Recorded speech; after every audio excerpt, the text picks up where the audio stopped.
The Xeric system was no stranger to conflict. Positioned at the edge of the Veltrax Empire's space, it served as a major naval checkpoint and trade hub. On any given rotation, half a dozen capital ships cruised its perimeter, keeping smugglers and pirates at bay.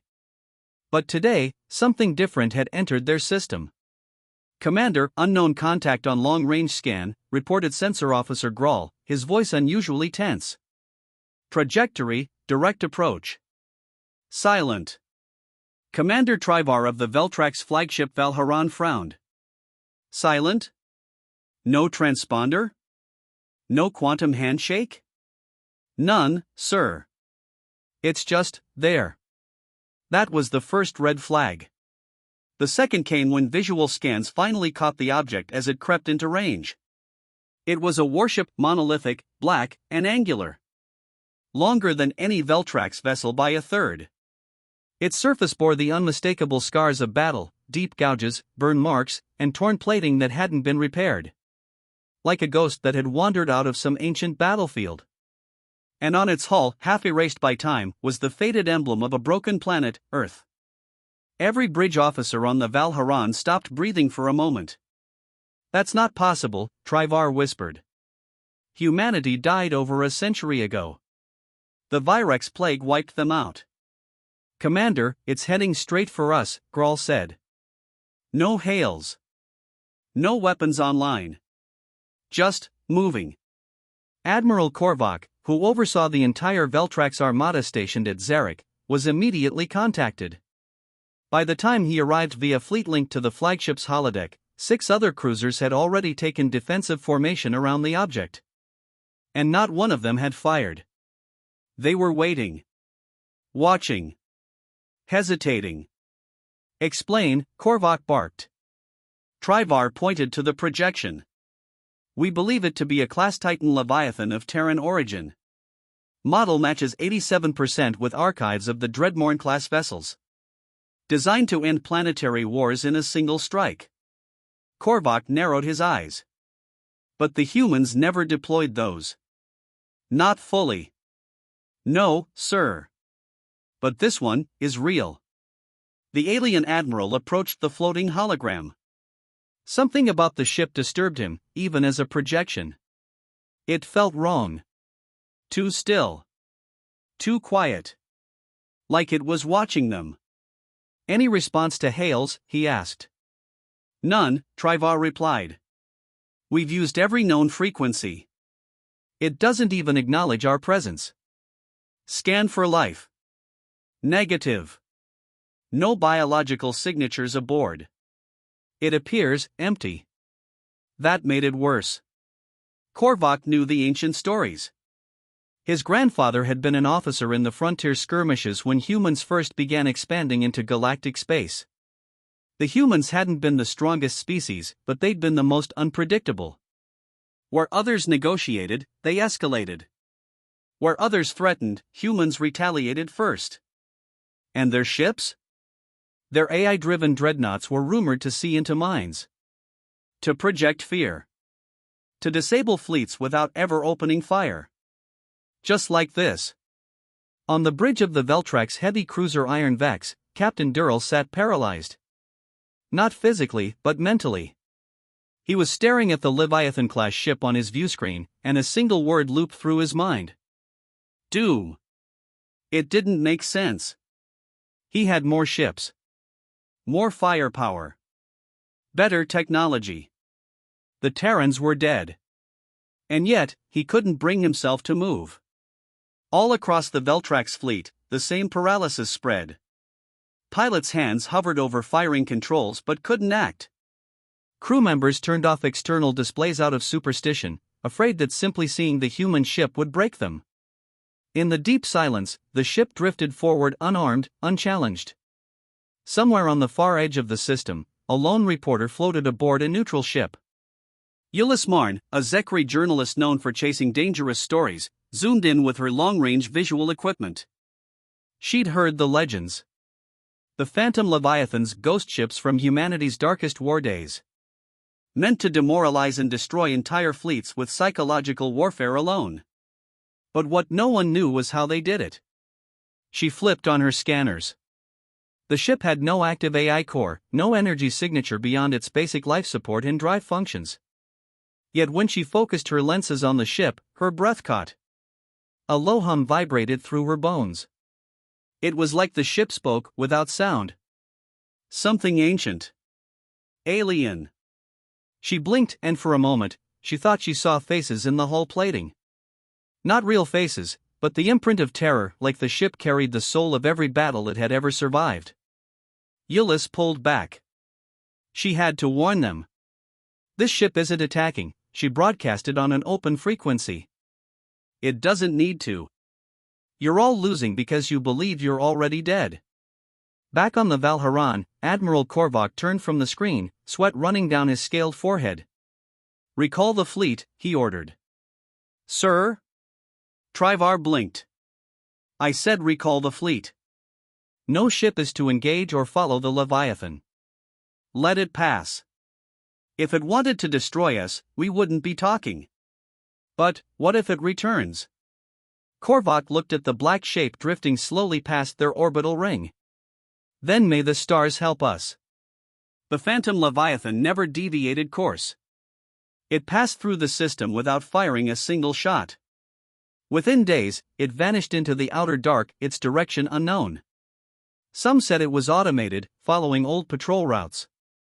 Others believed it was still alive, an AI waiting to finish a war that never ended. But one thing was certain, from that day on, no alien fleet challenged a Terran relic again.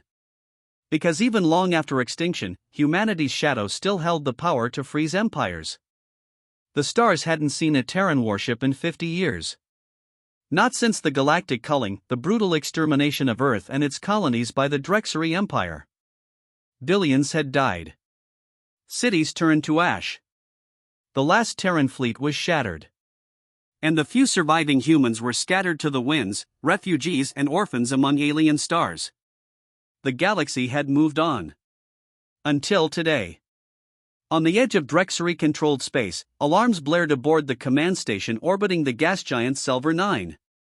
Admiral Verowan, barked the communications officer, we have an inbound contact. No registry. Human design. The Admiral froze mid-step. Human? He stormed to the command deck, eyes narrowing at the holographic projection.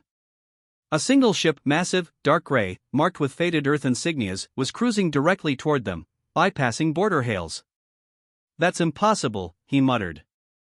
Humanity is dead. And yet, murmured the tactical officer. It's very much alive. The ship's name gleamed faintly on its hull, HSS Resolute.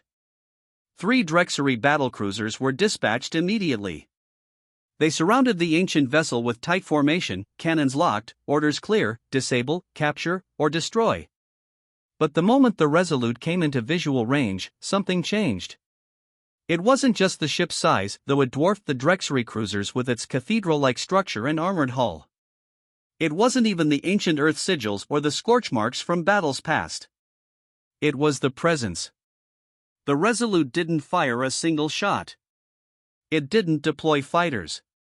It didn't power weapons. Yet the Drexery fleet hesitated. For the first time in decades, they felt something alien to them: fear. Inside the Resolute, a lone figure stood at the command console, fingers brushing dust from the glowing screen. His uniform was mismatched, part scavenged, part ceremonial, part stitched by hand. His name was Solon Elric, and he was the last living son of Earth. He hadn't been born on Earth. He'd only seen it in dreams, in relics stored in alien museums, in fragmented newsfeeds of its last days. After the culling, Solon had been rescued by the Serari, an amphibious, peace-loving species who raised him as one of their own. But he'd never forgotten where he came from. Or what had been taken. When he turned 16, he left Serari space in search of the past. And in the wreckage fields of the Moro Belt, he'd found it, the Resolute, mothballed and silent, waiting beneath layers of ice and debris. He had spent 10 years restoring her. Now, she lived again.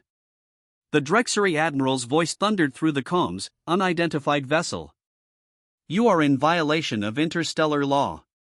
Surrender now or be destroyed. Solon calmly activated the comms. "This is Captain Solon Elric of the Terran Defense Corps, acting commander of the HSS Resolute." There was silence on the other end. Then confusion. "Elric? There are no more humans." "I'm proof that's not true," Solon said. "We destroyed your world," the admiral growled. "We buried your fleets. What do you hope to achieve with one relic ship?" Solon's eyes flicked to the ship's control panel. "Balance." He terminated the link. The Drexery fleet prepared to fire. But then the Resolute powered up. The energy signature was unlike anything recorded in modern galactic warfare. Ancient Earth reactors, based on unstable particle burst drives, lit up the ship's core like a supernova in miniature. The Resolute's weapon systems came online, turrets rotating with eerie precision. The alien ships locked weapons and froze. Their targeting systems failed. Their crew panicked. Their command links went dark. All without the Resolute firing a shot. The warship released a pulse, not a weapon, but a message. It showed footage, Drexery soldiers executing Terran civilians. Orbital bombardments of Earth cities. Screaming children in crumbling shelters. It was a memory burned into the Resolute's databanks. A last cry from humanity. And now it echoed through every Drexery ship. Back aboard the Resolute, Solon gave a warning. "This ship is the last sword of Earth. If you raise your weapons, I will raise mine. But I offer you this, turn away, and this ends here. No vengeance. No war." For a moment, nothing moved. Then one by one the Drexery ships powered down. They turned, drifting back toward their borders. Admiral Varrowan's voice crackled one last time. "You're just one man." "No," Solon said. "I'm a memory." Word spread fast. A Terran warship had returned. It didn't fire. It didn't conquer. It didn't demand tribute. But it stood its ground, and an empire stepped aside. Soon, other systems whispered of the Resolute. Of its lone human commander. Of the ship that forced fleets to blink, to remember. And of the burning possibility that Earth's extinction had not been the end. Just the beginning of silence before the return. In the shadows of forgotten galaxies, humanity's last sword drifted through the void. It carried no army. Only truth. And one man bold enough to unsheath it. The Kolari Confederacy prided itself on logic, efficiency, and control. Its warships were the most advanced in the quadrant. Its neural-linked command networks allowed entire fleets to move with single-thought precision. They had never lost a battle. So when an unidentified vessel breached the perimeter of their home system, the response was swift and clinical. Fleet Admiral Sarix, the AI voice echoed on the bridge of the battleship Mine's Hammer, unknown object approaching. Mass, 14.2 million tons. Power signatures, ancient. Visual profile, human origin. Sarix's 6 eyes narrowed. "Humans," he hissed.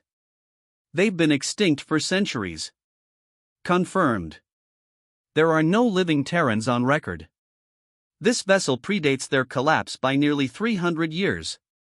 Should I deploy boarding probes? Negative, Sarix said coldly. First, I want to see it. Those would be the last words he said of his own will. The screen flickered, and then stabilized. The image filled the entire wall of the bridge. A monstrous warship, coal-black, jagged, and seemingly stitched together from raw death. Its architecture defied logic. Angles twisted impossibly. Its hull reflected no light, only the impressions of things that shouldn't exist. Pulsing glyphs ran along its flanks, glowing in shifting patterns, almost like language. Almost like thought. Then the crew began to scream. Admiral Sarix collapsed, his neural interface shorting out. Across the Mine's Hammer, chaos erupted. Officers convulsed. Pilots seized. Gunner drones went offline. Every crew member who had looked directly at the warship's form on screen or through augmented HUDs froze in place, their minds fried in an instant. The ship hadn't fired a single shot. It didn't need to. On the edge of the fleet, aboard the observer frigate Thessalius, Commander Lura had taken the ancient advice of her ancestors and disabled visual uplinks when the humans were mentioned. That saved her life. Now, she watched in horror as the rest of the Kalari Armada, 8 cruisers, 2 dreadnoughts, 15 frigates, drifted, paralyzed. Not from weapons, but from sight. Scan the object, she ordered. The AI, terrified, hesitated. The design matches declassified Terran data. Class, Gorgon. Lura blinked. That's not possible. The Gorgon class was never built. It was just theoretical, a weapon meant to bypass kinetic warfare entirely. Correction, one prototype was completed, the AI replied. Terran records called it Medusa. Back in the distant past, Earth had faced a war it could not win. The union of starfaring species had cornered them. Outgunned. Outnumbered. Desperate, Earth had turned to a final solution. A ship whose hull was embedded with neurolinguistic code, a visual algorithm that, when viewed, bypassed consciousness and directly overloaded enemy cognition. A weapon so advanced, it didn't destroy bodies. It destroyed minds. The ship was declared too dangerous by Earth itself. Locked away in a black site orbiting a neutron star. Until now. Somehow, the Medusa had awakened.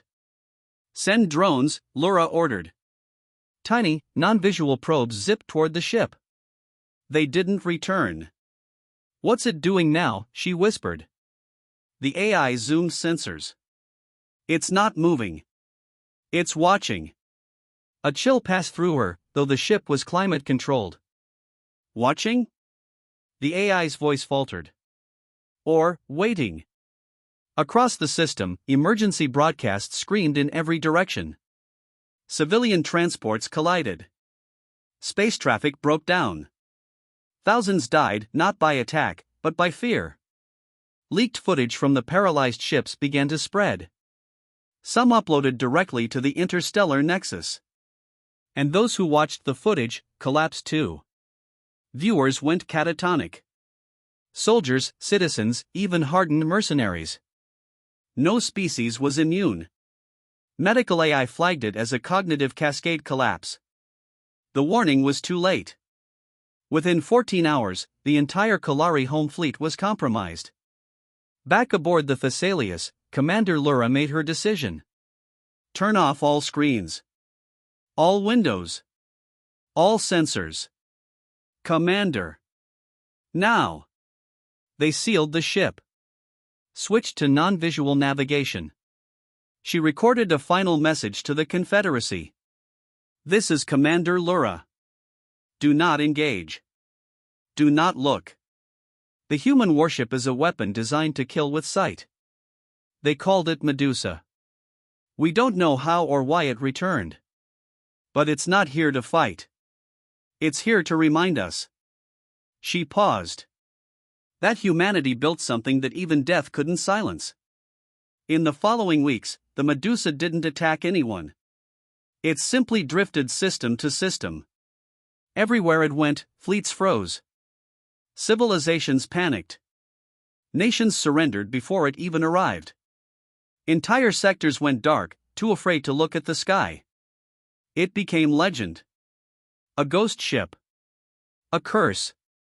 The galaxy whispered its name, the last gaze. Because the last thing anyone saw was it. In the black between stars, the Medusa still glides. Silent. Watching. Undefeated. And the galaxy remembers. One look was all it took.